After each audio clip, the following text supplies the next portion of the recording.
Russell Wilson and the Denver Broncos had what could be described as an up and down game versus the Washington Commanders. It really was a tale of two halves. Russell completed 56.8% of his passes for 308 yards, 3 touchdowns, and a pick. But as always, here on this channel, we like to dive beyond the numbers and see what is going on the All 22 coaches film. And today we're going to answer the question, is Russell Wilson all the way back? So without further ado, guys, let's just go ahead and get into it. So we're going to start off with Russ's first throw of the day. The Commanders just missed a long field goal, so Denver gets the ball in pretty good field position here. First down and 10 from their own 39-yard line. And Denver obviously got out to a 21-3 start in this game. The offense was absolutely humming on the first three drives. They went down the field and scored touchdowns on their first three possessions offensively. Overall, man, everything was clicking when the Denver Broncos were on their scripted plays. And this was a great start right here where we're going to have Jerry Jeudy come in motion to the left side of the field. And what's going to happen here is basically they're just going to do a little switch release with Jeudy and Sutton. Judy's going to come underneath here, just run a quick out route against off coverage, and then Sutton, he's going to release and then run kind of a deeper out route like that. So they're hoping that the switch release can kind of throw off these two Washington defenders a little bit. And whenever you have an out route versus off coverage versus soft coverage, you generally want to take that here. So the hope is that these two defenders will sort of cross paths with each other, and then that won't give enough time for this guy to close in to this out route right here to Jerry Jeudy. And as you can see here, Russell takes the snap, and it's working out pretty well. You see Jeudy, he runs a really nice route on this play. At this point, he's got the corner flat-footed. Jeudy is showing no sign of what direction he's going to break. The corner doesn't know if he's going to break inside, if he's going to break outside. A great job right there by Jeudy, putting his cleat in the ground and then breaking and getting that separation right there. That is a fantastic route and a good ball by Russell Wilson. A quick, easy completion to start the day. Jeudy turns upfield and gets kind of WWE'd out of bounds. I'm honestly surprised that wasn't an unnecessary roughness penalty right there. But a quick, easy pitch and catch to start the day for Russell Wilson and the Denver Broncos offense. On the rest of this drive, the Broncos relied on the ground game, and they ended up scoring their first touchdown of the day with Jaleel McLaughlin that put them up 7-0. And that opened the door up for this next play right here. So after running the ball down the Commanders' throat on the first drive, now we're going to hit them with a little bit of play action. You see right here, Washington is stacking pretty much 9 defenders down here in the box. So they're trying to play the run all the way here, and Denver is going to punish them for it. We're going to have Quinn Miners pull around right here, show that run action. This is going to be absolutely fantastic. And so we're going to have Brandon Johnson here. He's going to sell the deep over and then break to the outside right here. It's too high, so that's going to put this safety right here in a bind. I believe that's Derek Forrest. And then just behind that, got a deep post, just a blazing deep post right there with the speedster Marvin Mims. This is just a fantastic play call by Sean Payton. And Russell Wilson, man, this is legit stuff right here. We got that hard fake. You see right there, Forrest crashes down to the inside, and he bites on this over route right here. And you can see once Brandon Johnson snaps outside, he's got a chance to be open because Forrest has his back turned to him. But Russell's looking for the kill shot on this play, and he steps up in the pocket right there and uncorks one of his patented moon balls. Tell me this does not look like Russell Wilson to Tyler Lockett for all those years in Seattle. I mean, this is elite ball tracking and elite ball placement by both Marvin Mims and Russell Wilson. This is the Russell Wilson that we traded for. And it's throws like this that prove that number 3 is not washed. He can still do it. He can still play at an elite high level, and throws like this are absolute proof of it. This is an elite throw that only a few human beings in this world can make. Look at this. These are the patented moon balls that Russell Wilson has been known for throughout his entire career, and this is something that we definitely hope to see more of throughout the course of this season. Russell to Mims deep down the field. And this wasn't even the first time that we saw it in this game. So this was just awesome to see that connection starting to develop. Russell Wilson felt like he didn't have that true speedy burning threat down the field last year. He didn't really have that Tyler Lockett type player. Now he might have that Tyler Lockett type player again in Marvin Mims, and that bodes really, really well for Russell Wilson moving forward. And this is going to be the other deep shot to Marvin Mims on this next play here. So Washington's going to come out in cover one robber. So this guy's going to be sinking down here to play the middle of the field. This guy's going to be sinking upfield right here. So Russell Wilson knows he's got a one-on-one matchup right here on the outside with Marvin Mims. And I'll go ahead and move it forward a little bit here.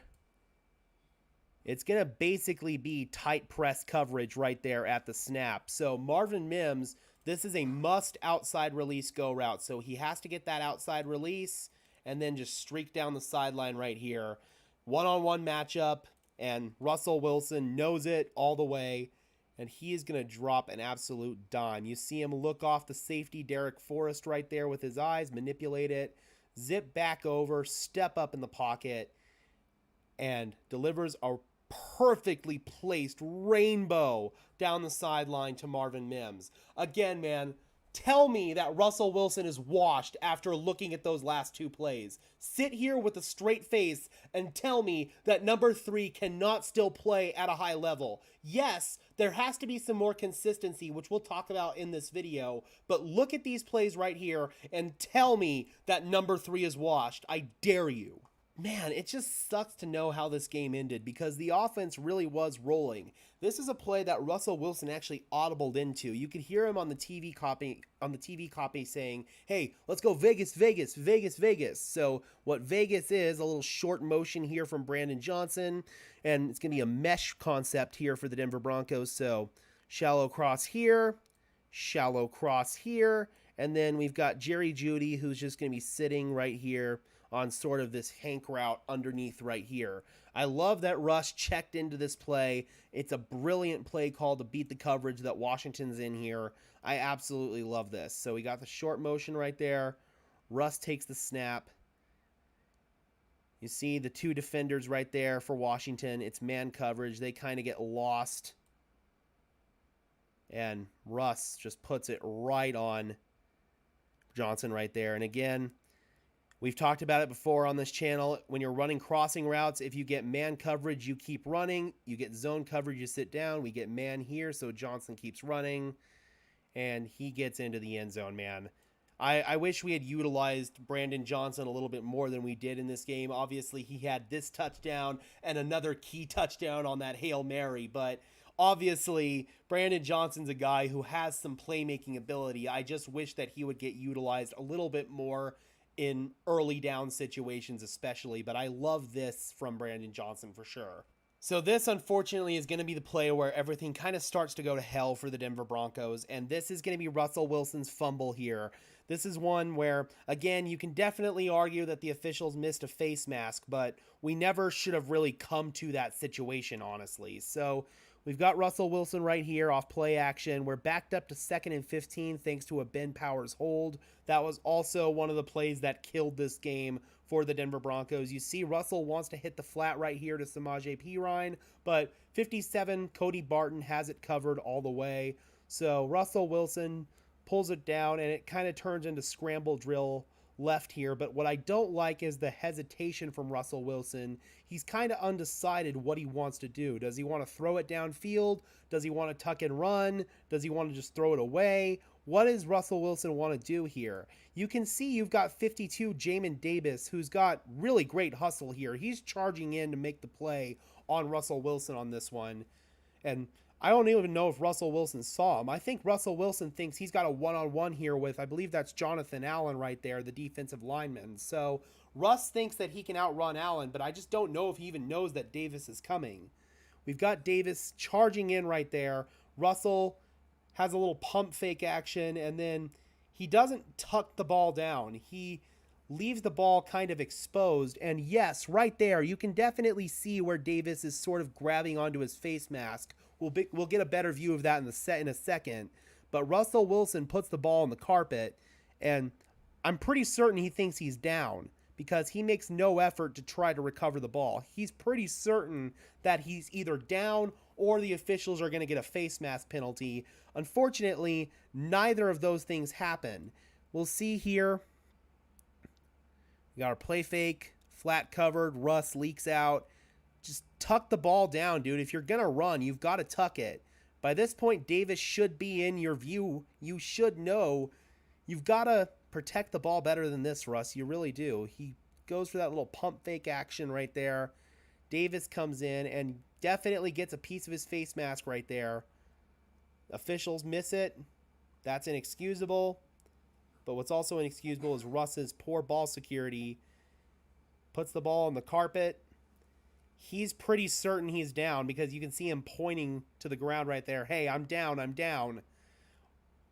I bet he also thinks he's getting a face mask penalty called here because the broadcast angle showed that the face mask definitely affected his concentration for a second, and that's what caused the ball to come out. Now, we'll come back over here. Why did the officials miss the face mask? I want you to pay attention to the line judge right here as Russell Wilson is starting to scramble. You'll see that he gets momentarily sidetracked, the judge does. And that's just as Davis is charging in right there. It feels like the official's worried that he's going to get hit on the play, so he tries to get out of the way.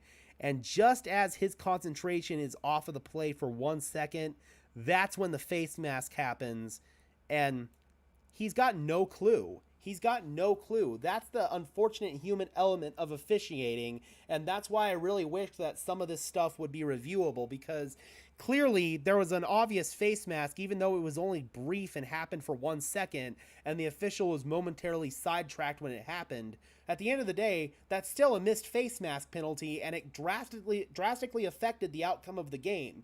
This is inexcusable, and I don't know what the solution, quite frankly, is. I really wish that some of this stuff would be more reviewable, but I also understand logistically how that could be a bit of a disaster for the game. So it's just tough, man. I really don't know what the hell the solution is here, and it's frustrating, but at the end of the day, you'd really like to see better ball security from number 3 on this one. So here we've got a rough miss on 3rd down by Russell Wilson in the second quarter. This is right after Washington had scored their touchdown subsequent to Russell Wilson's fumble. And this is just a rough miss. You can't excuse it. We've got a little short motion right there to a bunch set from Brandon Johnson. We've got Jerry Jeudy, who's just going to run a little hook route right here. He's wide ass open. This is as wide open as it gets. If Russell Wilson puts it here on Judy's right shoulder, he turns upfield. Not only does he get the first down on this one and preserves Denver's drive, he also probably turns it into a big play. I don't think he scores necessarily, but he turns it into a big gain. Unfortunately, Russell puts it on the wrong shoulder, throws it behind Jeudy, who has to adjust, and he tumbles to the ground, and he cannot get past these two Washington tacklers right here, and it ends up being short of the line to gain. Now, I know some people are saying, oh, you don't know what you're talking about. Russell had a completion on that play. That's a good play. But at the end of the day, if Russ puts that on the right shoulder, if that's a slightly more accurate throw, Jeudy gets the first down and more, and Denver doesn't have to punt. Instead, Denver punts, Washington's able to go downfield, and they kick a field goal heading into halftime, and that makes the Denver lead 21-14 instead of 21-11. So, at the end of the day, man, this is just an inexcusable miss right here, and I'm putting that one on number 3. You just can't not put that on number 3. So this one's going to be Russell Wilson's interception, and this is one that I initially said was a miscommunication, and I didn't know if I could put this on Russell Wilson or not. This actually, unfortunately, looks like Russell Wilson just misread the coverage along with a miscommunication. It was just a busted play from the get-go here. So coverage-wise, what I think is going on is it's going to be cover 8. So What that is, it's basically inverted quarter, quarter, half. So normally in quarter, quarter, half coverage or cover 6, you play quarters coverage to the strong side of the formation and you play cover 2 to the weak side of the formation. Here they're playing cover 2 to the strong side of the formation. You obviously got 3 eligible receivers to the left, including the running back, and they're playing quarters coverage over here to the weak side of the formation. So with Russell Wilson, I think he may think this is quarters coverage across the board, and Emmanuel Forbes is going to sink because he throws a stop route to Cortland Sutton right at the line to gain here. Now, Sutton ends up running pretty much a go route, and it looks like just a jumbled mess all across the board. I don't know if Russ thought that Forbes was going to have a little bit more depth and then Sutton was going to snap off, so I don't know if this is just a bad route by Sutton and a misread by Russell Wilson. That's what it feels like, because if he's throwing the stop and he knows that this is cover 6, then that's still a bad decision. I can maybe get it against quarters, but this isn't straight quarters. This looks like cover 8. It really does. It looks like half quarter quarter or quarter quarter half, whatever you want to call it. This does not look like straight quarters coverage. This guy's stopping right here, Emmanuel Forbes. He reads it brilliantly. Again, man, this is just one of those what the hell is going on plays. And these are some of those expected growing pains that you get when you're learning a new offense. That's just what happens. Unfortunately, it happens at an inopportune time in the second half where Washington really starts making adjustments to Denver's run game and forces Denver to sort of depend on drop back passing game. And this is kind of the stuff that happens when you're trying to learn a new offense, and miscommunications like this were kind of the theme of the day. And to think Denver's offense still put up 33 points with miscommunications, but at the end of the day, I kind of have to put this interception on number 3 because I think that he A, reads the coverage wrong, and B, throws a bad ball. So just not great all the way around there from Russell Wilson. And this play here is another example of those growing pains. I don't know for sure what was going on here, but I do have a theory. I believe Samaje Perine is running an option route on this play. He's got the option to either break to the outside or break to the inside, depending on what the coverage is doing. You can see here, Russell Wilson's looking at Perine, and I think he's expecting Perine to break inside. Because you see, if Perine breaks inside, he's probably able to turn up field and get the first down. There's no Washington defenders in that area that can really close in time. So that's what I think happens. Perine reads it differently, though. He goes to the outside, and I don't think that Russ is expecting it. I really don't. Because you see here, Perine cuts outside, and he actually slips down. And so Russell Wilson by this point knows, okay, that reads dead. I got to get the hell out of Dodge. You see that there is a bit of a lane that Russell Wilson can step up and get out of, but Jonathan Allen collapses the pocket, and Russ kind of runs into him a little bit. Russ crow hops out of it and tries to get past Chase Young right there. It basically would turn into a foot race in that point. You could maybe argue that Russell Wilson from 5 years ago, when he was a little bit more mobile, would have gotten out of this. But at the same time, he does stumble out the gate, doesn't really get good, clean footing, and Chase Young gets him from behind for a sack. This was just a killer sack, man. I mean, at this point, Denver had a chance to go up 28-21. Instead, they've got to settle for 3, and they only go up 24-21. Washington marches downfield with Brian Robinson on the next drive, and they end up taking the lead 28-24. And that really changed the game plan for Washington in this game. But you see here, Wilson kind of runs into Jonathan Allen. Crow hops out of it and just stumbles out the gate, and Chase Young gets him from behind. That's a brutal sack. It really is. This is going to be a great ball from Russell Wilson. So Washington's going to be playing cover 2 drop right here. So they're going to be playing basically just deep cover 2 zone. Russell Wilson, man, he's going to make a really nice throw. Cortland Sutton just on a little in break right there, man. That's going to be a really, really great throw there by Russell Wilson. Sam Howell made a very similar throw, just finding the little void in the zone defense earlier in the game. A really great throw. And Russell Wilson threads the needle on this one, man. Look at that ball placement where Sutton and only Sutton can get it, threads it into a super tight window. This is high level stuff right there from Russell Wilson. All right, guys, so that's all I got for you. Is Russell Wilson fully back? From a talent perspective, just physically, I would say yes, he is. He definitely has proven that he's leaps and bounds ahead of last year, and that physically, from a talent perspective, the same old Russell Wilson is still there.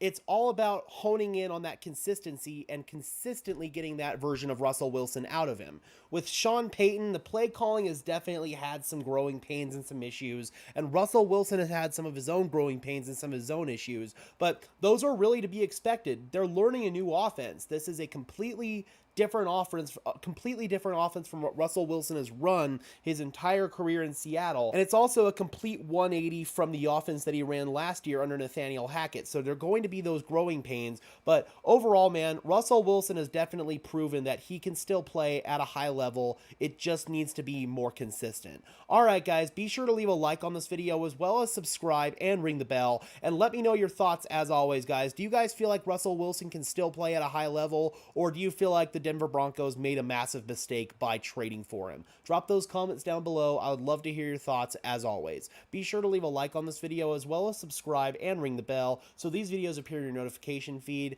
I would really appreciate it, guys. Those are two free and easy ways to share your support. Helps tell YouTube's algorithm to push us out and helps us get seen by more and more members of Broncos country just like you and me.